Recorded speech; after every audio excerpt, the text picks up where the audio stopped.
Karishma, you can ask the very first question.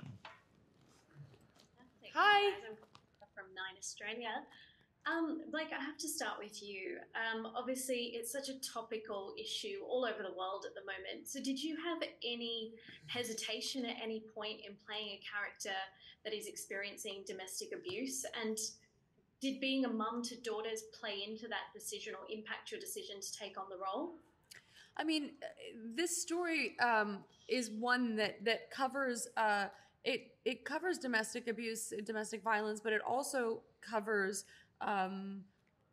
somebody having a lifelong dream and realizing it and making it a reality. It covers your first love. It covers a new love. It covers the highs and lows and every color of the human experience. So for me, it felt very clear what I wanted to do and how I wanted to do it, because it captured the messiness of the human experience, and it felt very honest and very real and very raw, and I understood why Lily made the decisions that she made when she made them. I felt not only for her, I felt as her, and I wanted the audience to feel that as well. So to me, I didn't look at any one thing in her life, because I think she's so much more than this thing that happened to her. And yes, it can change the course of her life, but it doesn't define her. She defines herself. And that to me is really, really beautiful. She's not a victim and she's not a survivor. Well, she may be a victim and she may be a survivor. She's also multitudes. And I think that to not be defined by the men in her life, whether it be her father, whether it be this beautiful love that she has, or whether it be this toxic love that she has, she's never defined by the men in her life. And I think that that's a beautiful story for any gender and for any age. So yeah, it's so much more than, while that thing is very big and very potent, and there's a lot of responsibility and care that needs to be handled with, so never to diminish that, but this movie is so much more than any one thing. And Filippo, you can take the next one. Can you turn them just a little bit? I think it's because it's a group, it's a little quieter. Thank you. Hi, this is Filippo Brunamonti, Italy. 1 second, we can't hear you. Can you turn it up a little more? Yeah, if they could be quiet, that'd be Somebody's really having cool. a party next door, you guys. They're having the time of their life. I think that they're doing like limbo, maybe a limbo. Sounds like Macarena. Macarena, loving it. Yeah, Cotton Eye Joe. Is the volume better now? It's electric. Boogie, woogie, woogie. Filippo, go ahead. Okay, otherwise I can start with my own playlist. I guess what will strike any person, any gender, watching your artistic contributions to It Ends With Us is your passionate and long-standing love, both for the source material and cinema, storytelling. So a question for each of you: when did that passion begin? I mean, you began with your grandma. Yeah, I mean, I always loved movies. I love storytelling. I moved around a lot as a kid, and I would go to school in character, kind of as a way to cope with severe anxiety, dyslexia. What do you mean you went to school as a character? I would build characters and go to school in accents and full characters to sort of like, I was very shy and very awkward. And did kids like say, "Why are you acting like this today?" It was not taken very well. So I was kind of always living in stories in my head as a defense mechanism, and then fell in love with stories and movies. And my grandmother would take me to the video rental place twice a week and rent me literally whatever I wanted, and just feed me popcorn and say like, "Hey, have fun, go at it." And that was kind of an escape for me, and I found a lot of solace and comfort as a child, letting my imagination run into these stories. And I, from a very young age, was like, that's what I want to do with my life, and that's all I've ever wanted to do since I was a little kid. Truly, I mean, that's it. And yeah, there's nothing else that I love more. I think they have such an incredible capacity to help people and influence people, and even if it's something like a big budget movie that's fun and silly, or if it's something like this that's really profoundly emotional and impactful, or a big budget movie that's fun and silly and profoundly emotional and impactful, like Deadpool Wolverine in theaters now. Yes. I'm working double time, you guys. Yeah, I am double duty. It's just the best. It's the best. I love it. I'm here for it, and I'm grateful for all of it. So yeah. That's my spiel. For me, is your grandma still around? She's not. She passed away a few years sorry. ago. I'm sorry. Lois. Well, Yeah.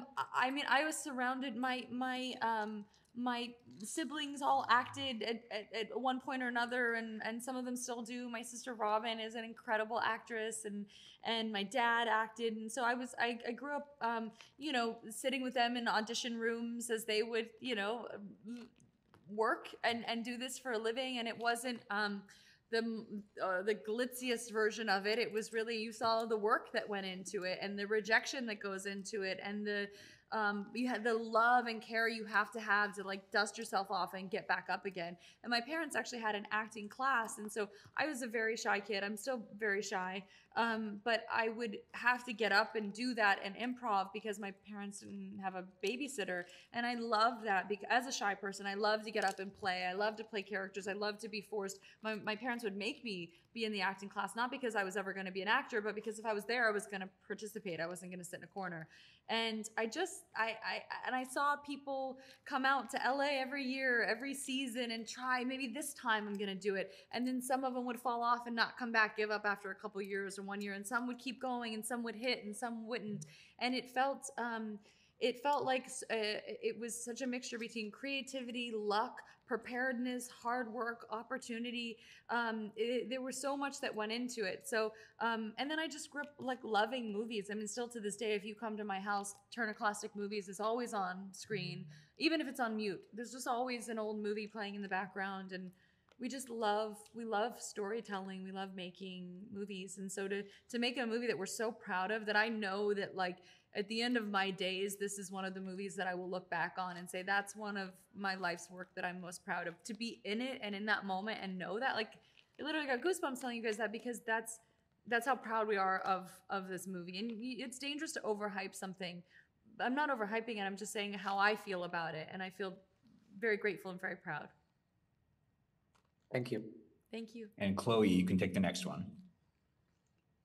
I will say first, Brandon, I also would only respond to like Disney princess names growing up. Right on. I like that you said good with also, that. as if Brandon would only respond to Disney princess Yeah. names. It's a good rumor. Poor choice of words. Jasmine. He went for No, Jasmine. Jasmine and Ariel. Uh-huh.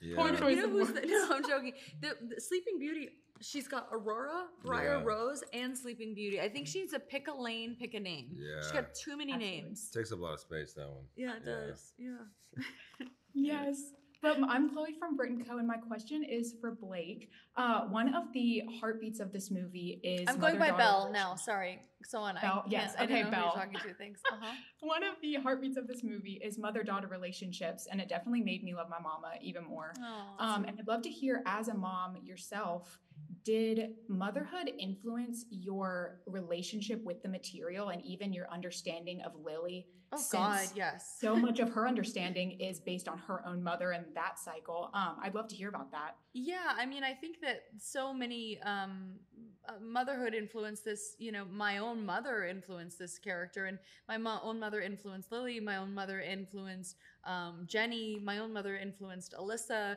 I was lucky to be able to be involved in so many different aspects of this movie, not just on screen. On screen is the smallest amount of work that I did in this film, to be honest.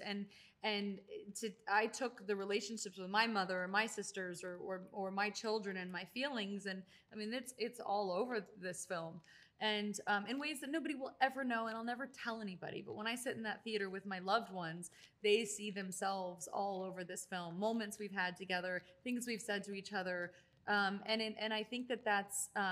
I think that's why I feel so proud, and it's so personal to me. But yeah, Lily's a woman that I think this story is told with empathy. She leads with empathy, but also the storytelling leads with empathy. So it's never judging people for making the decisions they make, and maybe making mistakes, and showing people that there is a way out.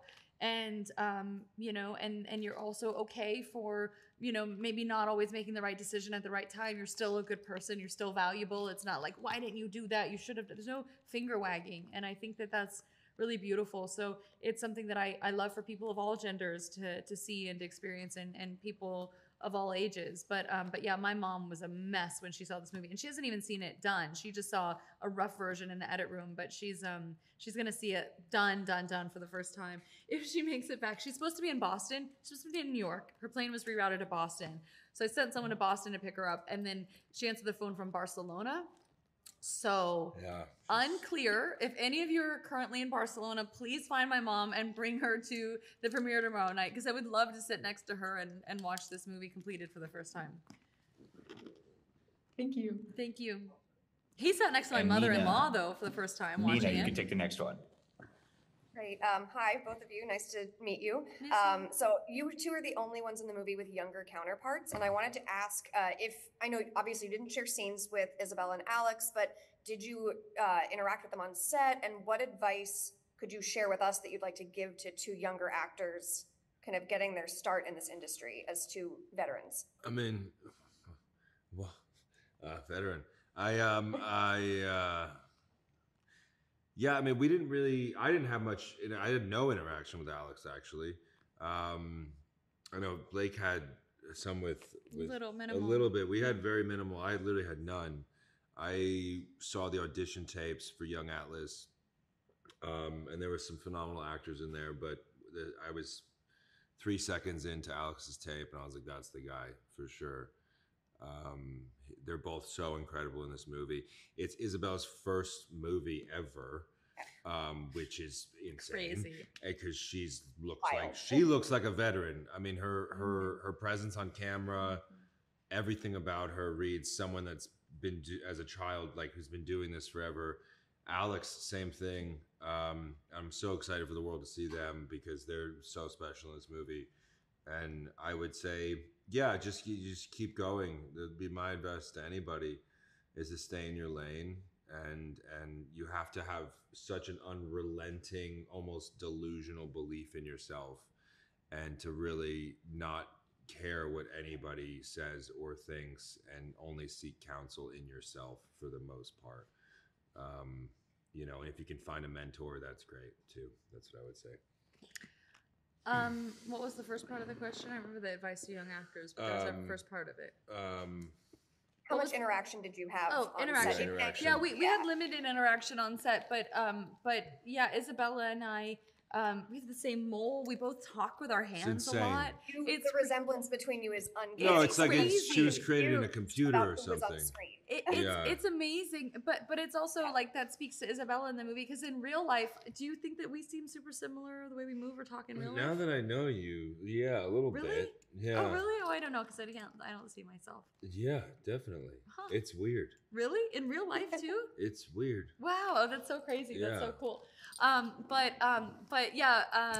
But yeah, she's just so great. She's just so great in this movie, and Alex is so beautiful. I was so starstruck because I'd spent so much time watching him for all this entire post-production process, every single day, every hour of the day, watching him, the same scene after scene after scene after scene.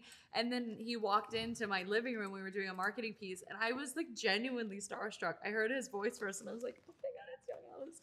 And then I met him, and I had never met him in real life. It was wild. And Lily, she has a real name. She's a real human. Isabela was standing there too, and they were talking to each other. And I was genuinely geeked out to see them standing there in my living room.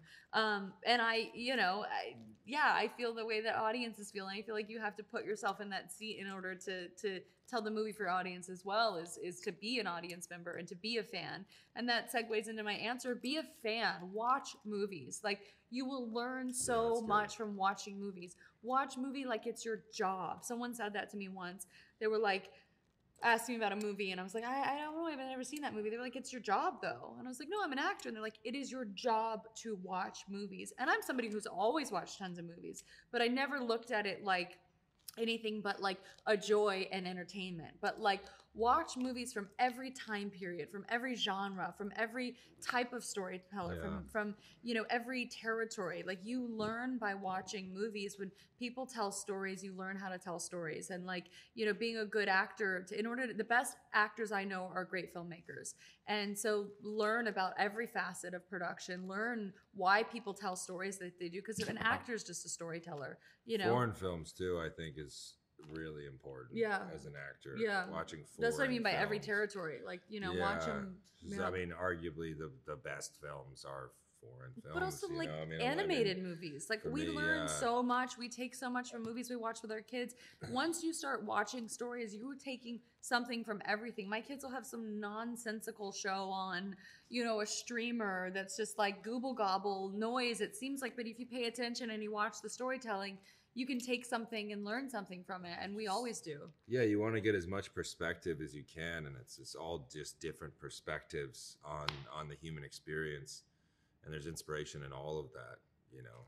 There's in an animated film and a foreign film and a blockbuster and a, you know, Deadpool, Wolverine, and it ends with us.